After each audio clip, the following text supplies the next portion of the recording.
You scroll, faces everywhere, smiles, perfect angles, filtered moments. Everyone's there, except you. Not because you don't have photos, not because you don't look good, but because something about posting yourself has never felt right.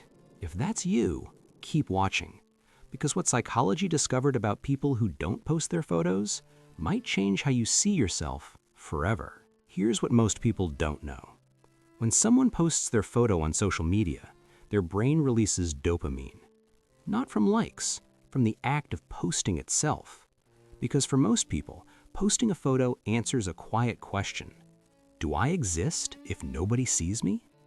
The image becomes proof. But about 20% of people, their brains don't ask that question at all.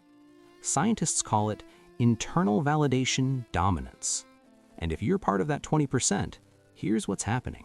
When you think about posting your photo, your brain doesn't ask, do I look good? It asks something completely different. Why should my face be currency?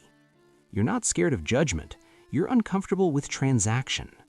Posting a photo feels like offering yourself up for evaluation, for consumption, for value you never agreed to measure.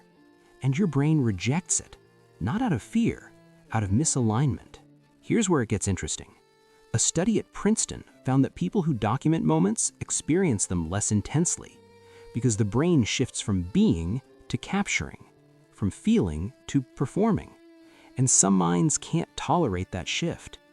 The second you post, the moment stops being yours. It becomes content, comments, reactions, interpretations you can't control. And for people who value authenticity above visibility, that feels like a loss, not a gain. So what happens in a world built on being seen? You stay quiet, and people notice. Why don't you post? You're so mysterious.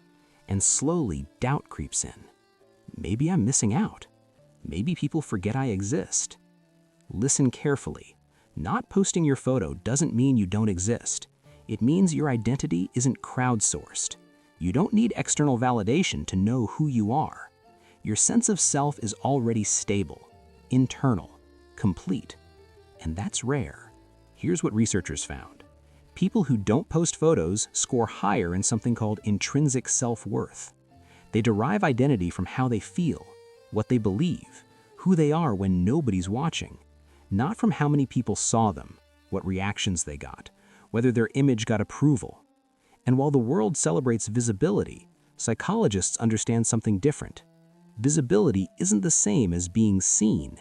You can be looked at without being understood, seen without being known. And people who don't post photos, they're not asking to be looked at. They're choosing to be known by fewer people, more deeply.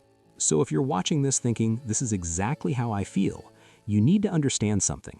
You're not broken. You're not behind. You're not invisible. You're wired for depth in a world obsessed with surface. And that's not a flaw. That's discernment. The ability to know the difference between being consumed and being understood, between exposure and connection, between proof and presence. Most people never develop that. You already have it. Now here's what I want you to do. Drop one word in the comments, just one. The word that describes how you feel about social media. Not what you think you should say, what's actually true. Because when you see your own thought written out, and then you scroll and see hundreds of others who feel the same, you realize you were never alone. You were just waiting for permission to be different. This is that permission. If you want more content that explains who you are without making you feel wrong, hit subscribe. This whole channel exists for people who think too deep, feel too much, can't do fake. You're not broken. You're wired differently. And that kind of mind doesn't need to be shown. It needs to be felt.